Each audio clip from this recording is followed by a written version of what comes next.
मुबशर इसमें जितना कुछ कहा जाए उतना ही कम है। ये एक तारीखी लम्हा है और ये पहली दफ़ा है कि जहाँ एक सुपर पावर जो दुनिया में अमन कायम करती है, जो दुनिया की मामलात ठीक करती है, आज वो अपने मामलात के लिए एक तरक्की पज़ीर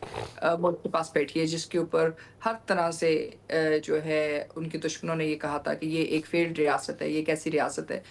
जो ना अपने मफादात को समझती है, ना अपने तहफ़्फ़ुज़ात को, ना ही कोई बैनुल अक़वामी सतह पे कोई रोल अदा कर सकती है। आज पाकिस्तान ने वो कर दिया है दुनिया के लिए, जिसमें तकरीबन $6.3 ट्रिलियन जो इस खत्ते से बिलख़ुसूस स्ट्रेट ऑफ हॉर्मुज़ से गुज़रना था, उसके लिए एक नई बुनियाद रखी है, लेकिन उसके साथ-साथ एक नया सिक्योरिटी और इकोनॉमिक आर्किटेक्चर इस खत्ते के लिए उसकी भी बुनियाद रखती है। ये नेगोशिएशंस कोई सिर्फ़ 40 दिन की जंग की नेगोशिएशंस नहीं है, ये अमेरिका और ईरान के दरमियान जो पिछले 2 से 3 दहाइयों के दरमियान जो डिफरेंसेस थे, उनके ऊपर है। और ज़ाहिर है उसमें सैंक्शंस हैं, उसमें हर तरह के जो मामलात हैं ईरान और अमेरिका के दरमियान उस पे भी बातचीत होएगी, पेट्रो डॉलर की फिर भी बात है, क्योंकि उसकी जो बुनियाद है वो इसी बात पर है कि तिजारत चले, उसकी बुनियाद इसी बात के ऊपर है कि ऑयल की जो प्राइसेज़ हैं वो नीचे आएँ और ऑयल की प्राइसेज़ लाने के लिए बहुत ज़रूरी है कि ईरान पे जो सैंक्शंस लगी हुई हैं वो रिमूव हों और वो रिमूव भी तब होंगी जब अमेरिका इस बात का फैसला करेगा। क्योंकि जेसीपीओ के मुताबिक तो ये सैंक्शंस उतर जानी चाहिए थी, लेकिन अमेरिका ने उसके बाद एकतरफ़ा सैंक्शंस लगाए। इसी तरह जो जंग का महाज था, उसके अंदर भी जो स्टेलमेट है, उसके बाद जो नेक्स्ट सूरत-ए-हाल थी, वो ऐसी थी जो शायद हम उसका मंज़रनामा अगर लिखते हैं तो इंतहाई भयानक हो। तो अब ऐसी सूरत-ए-हाल से उस ब्रिंक से वापस आकर लोगों को नेगोशिएटिंग टेबल पे बिठाकर और उसके अंदर जो एक बड़ा मज़बूत रोल प्ले किया है सऊदी अरेबिया ने, पाकिस्तान के साथ मिलकर चीन ने और इजिप्ट और तुर्की और ओमान ने ये भी बहुत अहम है क्योंकि अगर ये तमाम ममालिक फ़रीक बन जाते और अमन के फ़रीक बनने के बजाय ये जंग के फ़रीक बन जाते, तो इस वक़्त हम तीसरी आलमी जंग के बारे में बात कर रहे होते, अमन की बात ना कर रहे होते, एक नए सिक्योरिटी और इकोनॉमिक आर्किटेक्चर इस खित्ते की बात ना कर रहे होते। तो उस लिहाज से ये एक तारीखी लम्हा है और ये एक तारीखी लम्हा है कि जहाँ इस्लामाबाद अकॉर्ड की बात हो रही है, वाशिंगटन अकॉर्ड की नहीं, ओस्लो अकॉर्ड की नहीं, नॉर्वे के अकॉर्ड की नहीं या किसी और अकॉर्ड की नहीं या बीजिंग अकॉर्ड या मॉस्को अकॉर्ड की नहीं बल्कि इस्लामाबाद अकॉर्ड की, कि जहाँ इलाकाई ताकत, इलाकाई मसाइल के लिए एक दुनिया के लिए एक हल लेके आ रही है। Anika, वो यही है कि 2 पार्टीज़ को साथ लेके आएँ। Anika, your 2 cents on it. Umar साहब, thank you for having me on the show. It's a pleasure being here. देखिए, पाकिस्तान के लिए एक ऐसा पॉइंट है जो हम लोग बड़े अरसे से तलाश कर रहे थे। पाकिस्तान एक बड़ा रिस्पॉन्सिबल न्यूक्लियर स्टेट और एक ग्लोबल नेट स्टेबलाइजर के तौर पर अब दुनिया में सामने आया है। एक ऐसा मुल्क जिसके बारे में आइसोलेट पाकिस्तान के हैशटैग्स बनाता था इंडियन मीडिया, बिकॉज़ हम तो मीडिया को कवर कर रहे होते हैं। So always there was one thing जो कि इंडियन मीडिया की तरफ से आती थी और वो थी आइसोलेट करें पाकिस्तान को और पाकिस्तान को बिल्कुल इर्रेलेवेंट कर दें पूरी दुनिया से। इस टाइम पर जितनी भी मुमलिकतें हैं या जितने भी ममालिक हैं, उनके अंदर सबसे ज़्यादा जो एक मुल्क रेलेवेंट है, जिसने सिर्फ़ और सिर्फ़ इस रीजन को नहीं, मिडल ईस्ट को नहीं, बल्कि ग्लोबल सतह के ऊपर एक वर्ल्ड वॉर 3 से बचाया है और इस सीज़ फायर के ज़रिए एंड कूल डाउन किए चीज़ों को, वो पाकिस्तान है। दिस इज़ एक्ज़ैक्टली व्हाई हम लोगों को पूरी दुनिया से, जहाँ वो ममालिक जो किसी ज़माने में पाकिस्तान को क्रिटिसाइज़ किया करते थे, वहाँ से आज हम उनकी मुँह से तारीफ़ें भी सुन रहे हैं और शुक्रिया पाकिस्तान के नारे भी सुन रहे हैं। So at this point in time there must be one unanimous voice in Pakistan, जहाँ हम लोगों को किसी भी किस्म का इब्हाम ना हो कि हमारे मुल्क ने जो अचीव किया है, ये कोई छोटी बात नहीं है। चाहे कोई पोस्ट ऑफिस की बात करे, चाहे इंडियन मीडिया के अंदर अगर कोई ये बात करे कि जी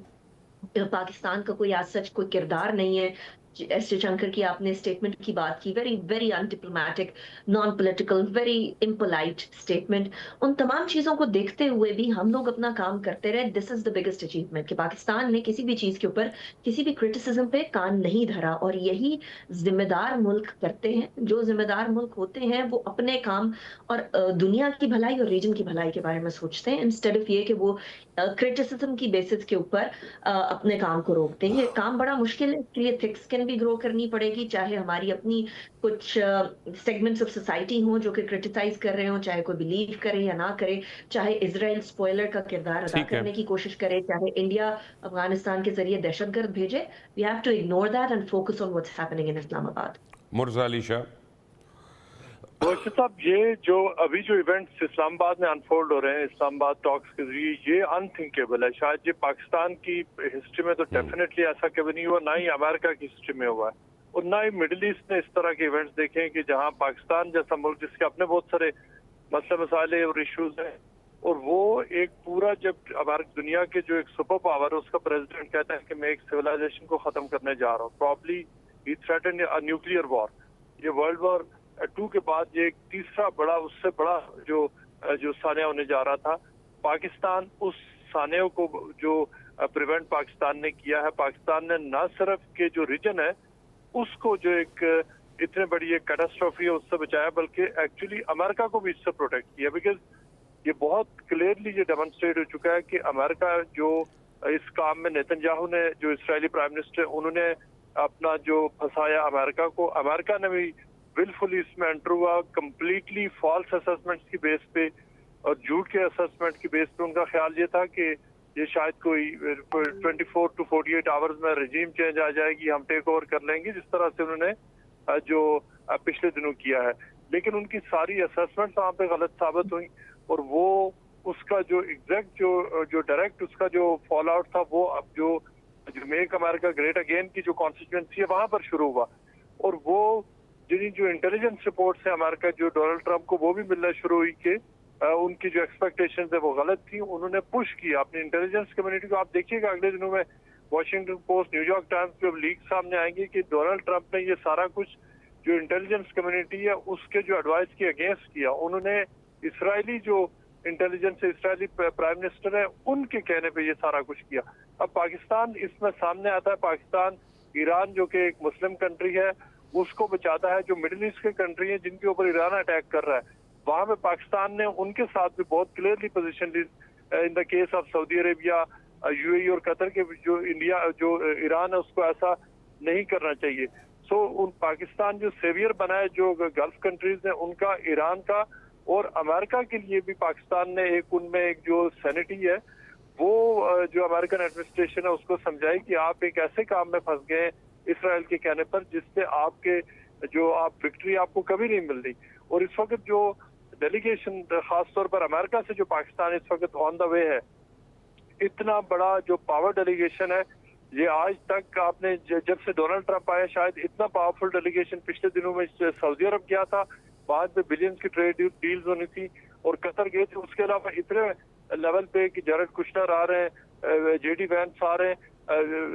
विटकॉफ आ रहे हैं, ये सारे लोगों का इन्वॉल्व होना। और ये तो अभी हुआ, ये पिछले तकरीबन 1 महीने से पाकिस्तान के साथ इन्वॉल्व और पाकिस्तान ने इनको कन्विंस किया उसके ऊपर, और खुद भी पाकिस्तान ने इनको एक्चुअली एक वे आउट दिया। तो इस तरह से पाकिस्तान की जो इंटरनेशनल जो डिप्लोमेटिक पोजीशन है वो पूरी दुनिया में वो स्ट्रेंथन हुई है। डोमेस्टिकली ये पाकिस्तान के लिए बहुत अच्छा इंटरनेशनल जो पाकिस्तान को एक ज्यादा एक